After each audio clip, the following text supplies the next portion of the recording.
Hi everyone, my name is Neerav. I am the founder of cityfurnish.com. So we were the first ones to start the kind of furniture rental ecosystem in India, and that's why it's been a very exciting journey. It's been only 7 months from my side where we have started City Furnish, and till now it's been a complete full of ride full of adventure and a lot of spectacle as well, I'll say. So coming on the hiring part, have you guys heard of Uber? Anyone has they heard of Uber? Yeah, good. I think you should have. So, if you know, like Travis, the CEO, the founder of Uber, when he was looking for a CEO position in Uber the first time, he just sent out a tweet like anyone who is interested in location-based mapping, please give me a reference or a tip.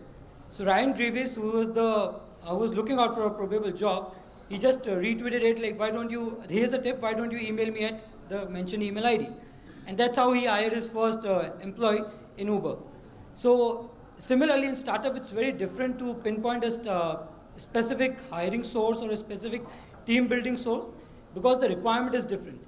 And I think the educational institutes, if we say that they are not procuring or developing the correct talent, wouldn't be the best of judgment.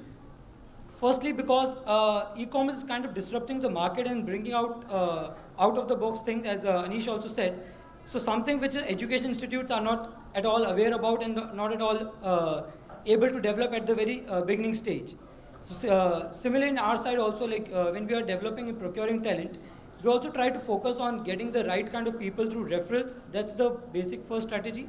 And the second strategy which works for us is like involving our startup partners, because startup is as a community, it's a very strong community, and all the startups are interlinked together and help each other to grow and succeed. So that's a very big factor for us to hire as well and build a team which is A, very trustworthy, and B, has the same vision as the core team and the core founding members to succeed.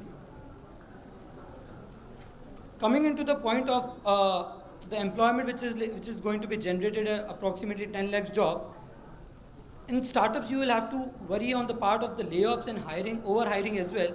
We have seen in the recent month there has been a lot of instances where startups doing substantially well have fired people in the range of 100 to 200 within a week. So that would be a second category where people would have to be concentrating on.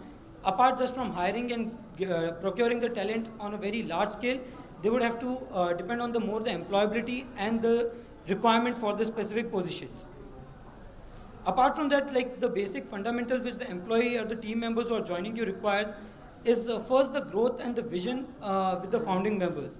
If your team members and the founder members share the same kind of vision for the idea and for the goal which you are trying to achieve, then it's very easy to develop a core team, develop an emotional bond with your team members and help them succeed. Or else you won't be able to tell them to come at like 7 days a week and stay till 1 a.m. in the night and work on an idea. You have to share the same feeling, share the same risks, share the same vision. Only then those motivation factor will drive down to the employees as well.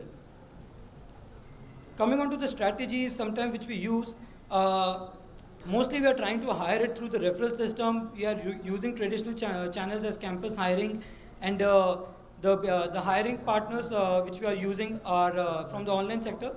That's again something which we are capitalizing on as of now. Now I would like to focus on something on the supply chain division, which majority of the people have left out in this segment. Supply chain, as in the e-commerce, as we are concentrated more on the furniture rental division, it plays a very important role. So for example, I'll tell you an instance where we were supplying some furniture on rent to a client in Noida. And so as because those goods are not on sale and just on rent, even the government officials were not aware like this is something as a model which is aware. So what do they have to charge? Do they have to charge an octroi on it or VAT on it, on service tax on it? It's a complex situation even for the government employees. So supply chain handling and getting the right vendors and supplying it at the right time to the consumer is something which is evolving as the e-commerce division is also booming up in India. There are a lot of hyper-local deliveries and logistic delivery partners who are venturing out and entering in this space. And this will be a segment which will be which would be a very keen focus in 2016 as soon as the market evolves a lot and there are more strategic players and partners who enter this phase as a lot.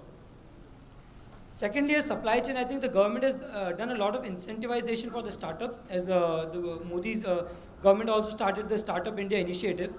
There a lot of clarity has to be brought on in the government regulations and rules and regulation on the movement of goods.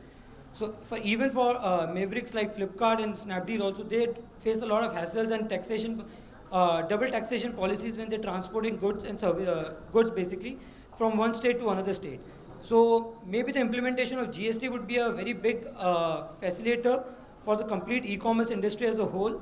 But yes, the implementation and the acceptability for the startups would depend again on the ease from the government side of it. So I think that would be from my side. Thank you very much.